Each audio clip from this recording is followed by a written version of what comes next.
Welcome back to PJ Chen Design. This is PJ.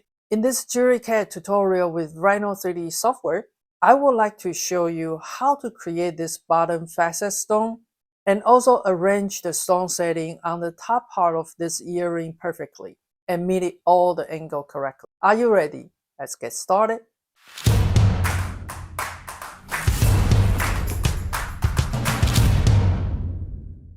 For this CAD tutorial, I would like to show you how to quickly generate this bottom teardrop shape and how to specific design the top part. The angle is fitting really well and every joint is aligned really well. And starting from the scratch. So for the teardrop facet stone, we're gonna starting from the top view, and let's go ahead to draw a sphere. In this sphere, gonna snapping into the 0, and depends on how big you want this sphere to be, so I'm gonna have it roughly about this size. This is going to be the teardrop stone on the bottom, and how we gonna make it a good teardrop is we could pick up this point and right at the middle, just the middle one on my perspective view, and I simply just going to drag this one up, right? So then it will become a teardrop shape. Then how do we getting into the facet is we're gonna turn this into the mesh. By using the mesh command, you convert it into the mesh. I mean, you can preview it, see if you like it or not. A lot of the time you have this simple control. You have more mesh or you have like less mesh. And since we're gonna use for the stone purpose, and we're gonna use the less mesh. You can also go into the detail to changing all the control if that work better for you. For example, you can like kind of zero everything, and you're just dealing with the density. Like 0 is the most coarse one. If you type it 1 and preview it, you're gonna get the most dense one. So let's say I wanted to 0.1, and then I will get this kind of a structure there.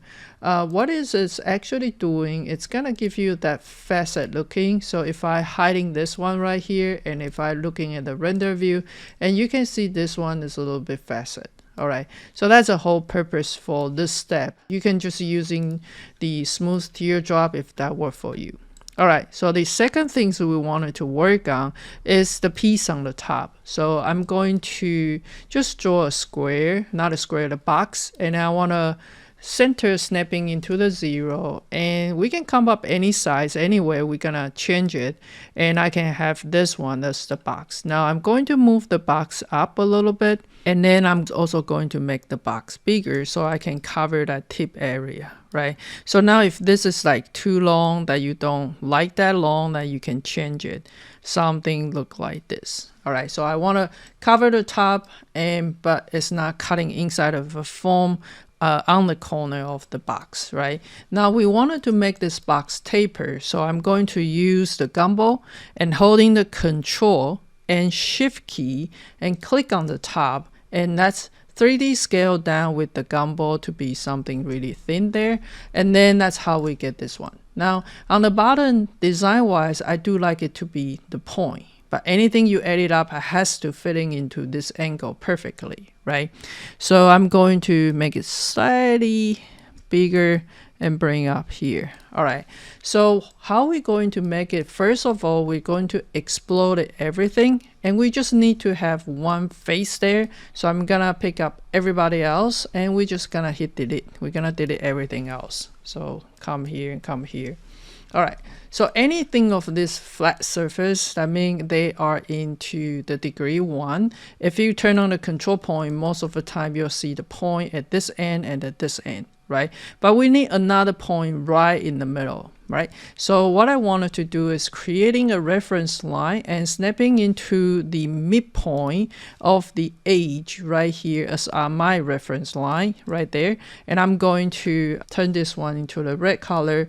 It's easier for you to see. All right, so now I have this red one. I need to have this midpoint right here extended and follow the same angle, right? So what I wanted to do is I want to rebuild this surface, and when we rebuild it, we don't need a lot more point. We still want to keep it into the degree 1, and then we just need to have 3 point right there. It doesn't matter how many points on the side. We just want to make sure we have the midpoint right there. Okay, so let's go ahead to click OK. Now I have this point that I can select. With this point, and I wanted to go lower and follow this direction, we're going to use the move command. It's going to move, and we want to near on our all snap is on, and we want to snapping anywhere and just slide down here, follow this red line, and then you will get this. If you look at on the side view, they'll be nice and flat, right? I think I get it a little bit too long, but you get what I mean. I'm just gonna do one more time. I'm going to use the move command, and we're gonna slice within this red line and have something coming up like this. All right, and I wanted to keep this degree confirm not moving at all. It's because if now I wanted to do the polar array, and since that was from the square, so now I'm going to polar array number for 4, and for 360 degree, these edges will be perfect to join together. All right, and then we wanted to top to close, so let's go ahead to cap it. All right, so now we have this surface. We need to make it into solid, right? So then we can set a stone. You can have the offset, and we want to offset the surface, but we want to offset inside, and let's offset it for about 1 millimeter to inside. And we want to make sure the solid is equal, yes, here, and hit enter. All right, so that's how you get this shape. Now you may cutting into the stone. You can use a stone as a cutter to trim them out, or I just cheating to make the stone smaller. All right, how you actually get the stone in there, you might need to drill the hole all the way. Depends on where the hole is, the stone is. Technically, if you're actually making this piece, and then you want to put a wire there, solder here and solder there, so the stone will be there, or rivet here and rivet there. Then you can have a stone sitting on the top, or you can have something hook in there and have a wire go inside and then solder right there. All right, so there's many different ways that you can approach. Now I need to have a recessed area for my stone to sit in. So what I wanted to do is I want to duplicate the edges, and let's take a look on the perspective view. We want to duplicate the edges for here, here, here, here, and as you can see, it's a lot of a section. I actually don't like it. I actually like them to be one section. Since it's a straight, I'm just going to snapping into the endpoint here, endpoint, endpoint, and the endpoint right there, and coming back to the top for the endpoint and also this endpoint. All right, so you see that line for the outer edges, right? So we wanted to see like how much we want to bring in. So let's say I want to offset. I'm gonna giving a wall, and I'm gonna offset for 0.7 millimeter, and I want to offset inside. So then I have a curve right here for inside. Now this one, since it's flat, to making into the solid, we can coming into the solid, you have extruded planar curve straight. And then depends on how deep you want this going to be. So let's say I'm gonna to have it 0.4 millimeter, and let's go from the both side, then I will have something like this. Again, we have this one, since we have four-sided for this earring, so we are going to be polar array. And we're gonna polar array snapping into the 0 side. Number of the item is for 4, 360 degree, then we'll get something like this. Now to cut it out is quite simple. We're gonna use the Boolean difference. So we're gonna pick up this one, and this is our cutting tool, 1, 2, 3, and also 4 bend. So then we'll cut out the channel. I have an extra copy there. I'm just going to delete it. All right, so then the rest of it will be B setting. I have a lot of video talking about the B setting, so I'm not gonna repeating there. There's a one thing for the rendering purpose I want to talk about is for the earring hook, right? So a lot of time when people are drawing the earring hook, especially in the CAD, you don't want to draw the earring hook look like something like this. Like there's no way you can have any having your earring to hook on it.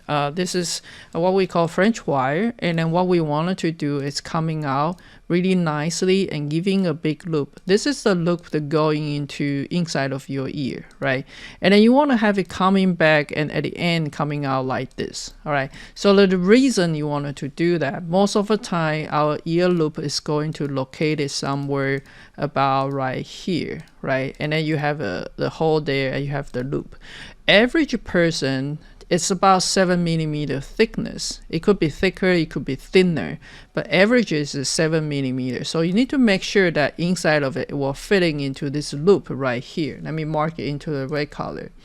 So this is a ear, represent an ear loop. You have an ear hole, and then you want to have this earring to go through it. So first of all, you need to make sure it has, the average person is like 7mm, right? So you need to make sure that it will get in there. Now the second thing is we wanted to creating the tension, right? So something is small, so it's hard to coming out, right? Once you hook on it, because it's a tension to hold it, unless it's being bent open, be forced open, right? So we want to entry here is smaller, so you definitely don't want to make them like the same width. There's no tension on it. All right, it will coming out easy. We also wanted to have this really nice angle right here. It's because it's easier for us to put on. If you have something ending like this, you have to like really tilt it into like exactly 90 degrees like this to getting into the ear, right? But if you have an angle like that, you don't have to do that much. Maybe that is enough to putting into the ear. And once you have everything, like usually this part is a bit longer, we wanted to pipe it in 20 gauge wire, which means is the diameter is going to be 0.81, right? That will be your wire. Most of the time it's for the rendering purpose, because this is the part you can buy the ready-made piece and then solder jump ring to hook on it. I hope this video give you a clear understanding for constructing a jewelry piece and how to structure it correctly. If you're interested in learn more jewelry CAD design, I have a jewelry CAD masterclass with other 4 special topic course. Check out my website at pjchendesign.com. I'm sure you will find something to fit you at your level. Thank you for watching. I'll see you next.